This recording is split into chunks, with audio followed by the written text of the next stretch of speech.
Mapagpalang araw po mga kapams. Lakas ng sikat ng araw.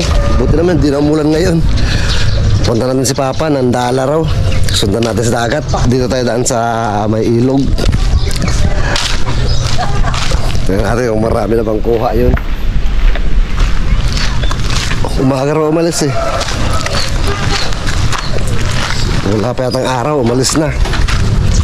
Yun kasi ang labas ng mga isda, yung pasikat ng araw tsaka palubog ng araw. Eh may araw na, wala pa. Tingnan natin, sundan natin. Dan sa dati rito, wala pa mga bahay dito. Ngayon dami na. Parte kasi ng ilog dati, yung kabahayan dito. Tinayos ang ilog, tapos ginawa ng river control. Ito parang pinaka-dike niya. Pati sa kabila wala pa mga bahayan dati. Tapos yung mga nasa tabing dagat pinalipat dito. Yung mga naabot na ng alon. Kaya ito dumaan ang bahay dito sa tabi ng ilog at sa amin. Ito ang lugar namin mga kapams. Ito po, abot tanaw ang dagat. Mga siguro around 200 meters o 150 meters mula sa bahay. Dagat na po. Daming bata dito sa ilalim ng tulay yun.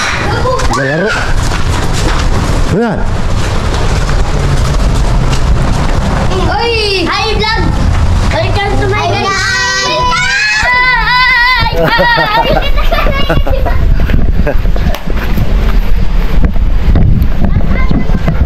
May tao pa sa, may bata pa sa ilog oh. Ito yung ginagawa ng mga to. Ito yung ilog dito sa amin.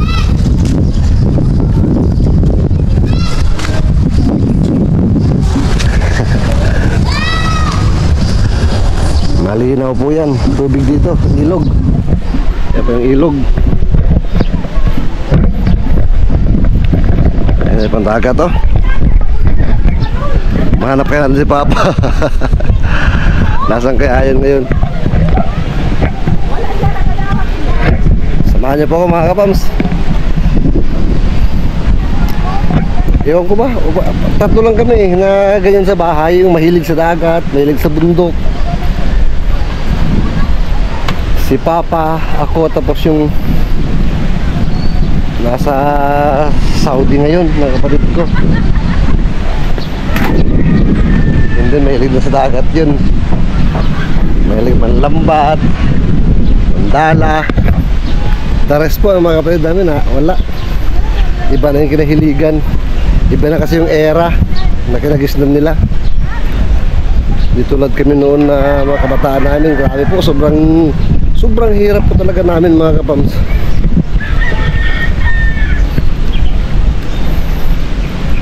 At proud po akong sabihin na mahirap po kami. Hindi ko kinakahiya yun.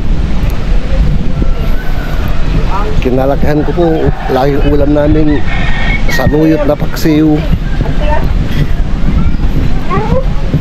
Naingisda pa si Papa nun. Ngayon sa natuto mag-construction. Hindi po kasi nakapagtapos si Papa, pati si Mama. Sa dahan-dahang naubos ng lupa. Ngayon konti na lang. May natara pa naman pero konti na lang ang hindi na ibebenta.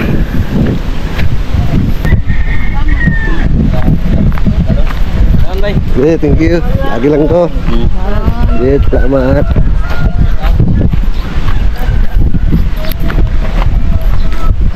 Ayaw tayong kain ng nadaan natin. Kumakain sila. Tumaan sa daan kasi ito eh. Nasa labas sila kumakain. Yan na po, dagat na ho to.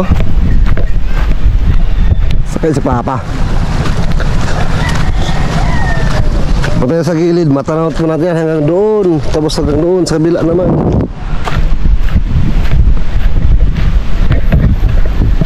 Tanong, saan kaya nandala yun? may kuha na ba kaya? May nalalambat dun oh. May nalalambat dun oh. Bangka.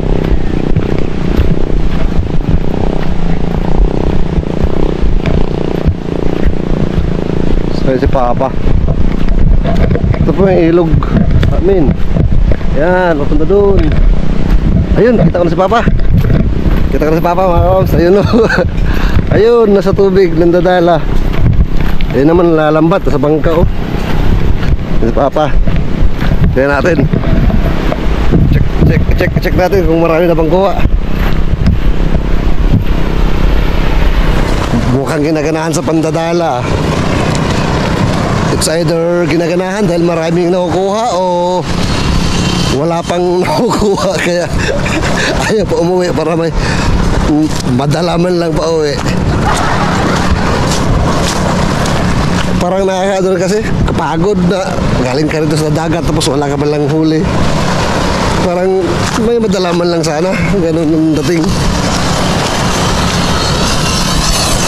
So nanlalambat oh sa bangka. Si Papa, lapitan natin. Pauwi na to.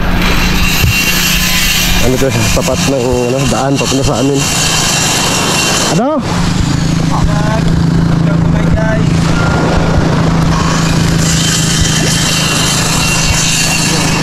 Ha?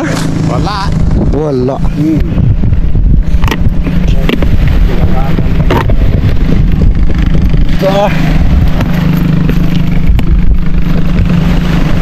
Pwede na sa bawan. Mingaw. May nagapukot lang dyan.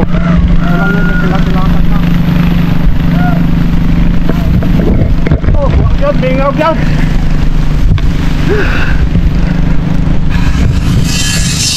Uwi tayo, uwi. Wala po, konti lang. Pero may masabawan na. Ano lang po, minsan marami, minsan sakto lang. Pero at least libre na ulam na naman.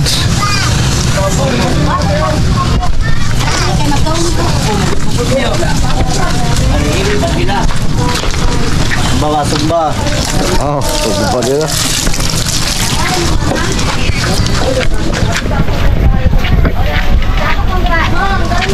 Ito, nasa ano na pa tayo, simentado na ang daan.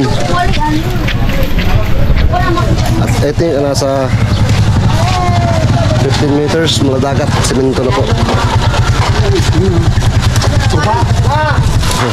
Tagalog.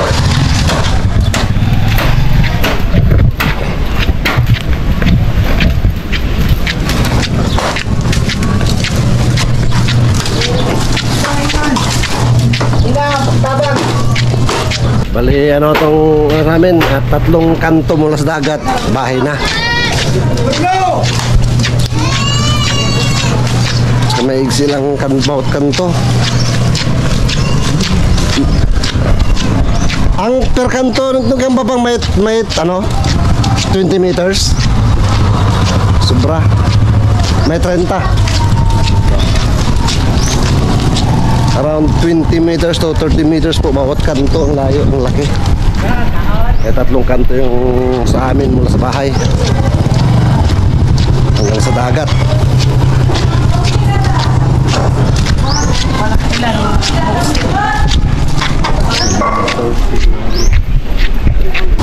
Bongo. Init na. May truck dun sa unahan, no? Nakuha ng basura. Nabubulok ang kinukuha. Dalawang klase po kasi yan. Nabubulok at di nabubulok. Pinaghihiwalay po para madali ang disposal. Pagka pinaghalahalo mo yung basura mo, hindi kukunin.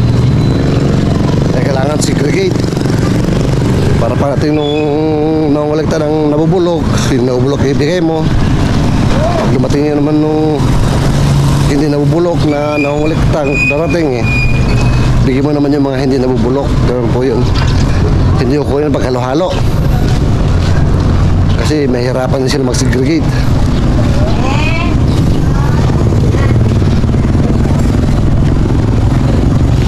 tayo sa dito sa bahay.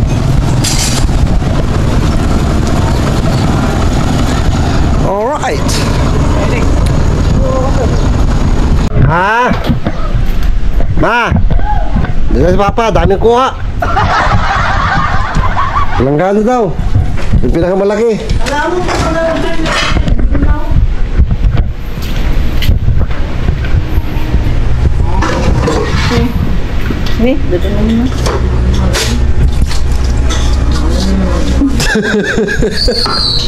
Arabog na. Langgana. Papa. Paglagyan. Diyan niya po. Okay, buhos natin sa langgana.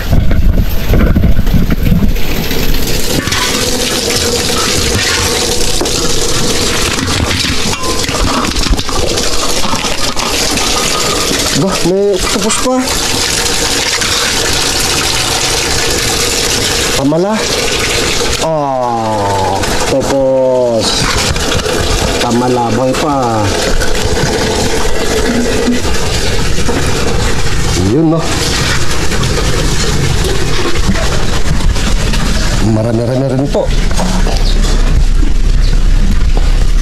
Halo natin sa ano, yung nakuha ko kagabi. Ano pa yung porong?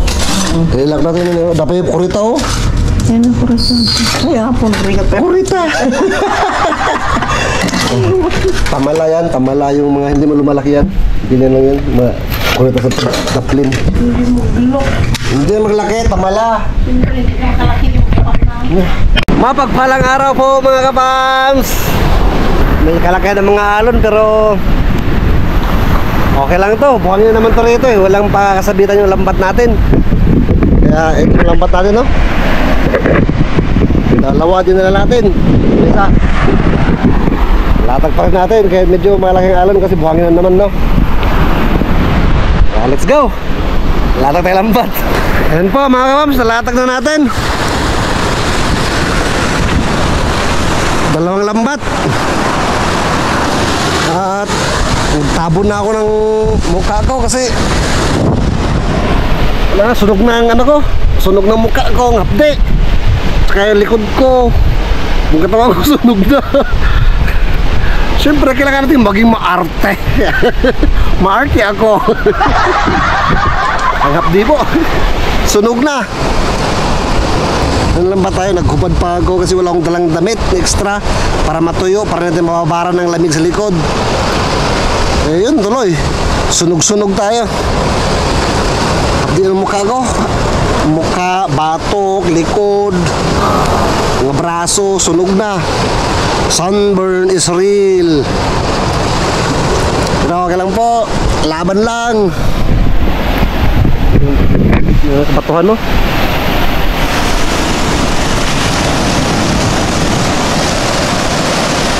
At may kuha na tayo. May nakadalawa na po tayo mga kapams. Nakadalawang fish. Po yung kuha natin, oh, dalawa na. Akala ko na wala pa. Ayan po. Wow, dalawa na. Alright, sana madagdagan pa. At sana makajakpat tayo ngayon, makamawi man lang. Ito ng mga nakaraan na natin, panlalambat, pandadala. Wala, mahina. Kunti lang nakukuha. Di tulad before. Kaya sana makarami tayo ngayon. Ganda naman ang dagat eh, malabo ang tubig. Kaya medyo malaki ang pag-chance natin. Yan kasi ang sa panlalambat, mas maganda yung malabo kasi hindi makita ng isda yung lambat. Kasi minsan siyempre pag nababad sa tubig yung lambat, naninilaw. Kaya minsan nakikita ng isda yan. Pagka yung malinaw ang tubig, napapansin nila yung lambat. Hindi sila tumutuloy kaya hindi nakakakuha. Ito ngayon, malabo. Dumilaw man ang lambat, at least malabo ang tubig, di nila mapansin yung lambat. Alright? Sana makajakpat. Samahan nyo ako mga kapams. Tuloy-tuloy lang to sa panlalambat. Araw-araw! Okay muna tayo mga kapams. Wala na, di na nadagagan yung kuha natin. Doon tayo kung sakali mamaya. Init. Dilim na pa rin ko. Sunog ng mukha ako. Hapdi na. Balik lang po tayo mamaya mga kapams. Ayun no, dito na ako sa bahay mga kapams. Galing mo dagat. Halo. Halo. Halo, Sir Matt. Ay. Mabigat. Agay. Agay. Puno. Semua. Patingin. Pagod. Pero ang laki. Panak. Di ako makamove on ba? Ang laki po. No? Wow, panak.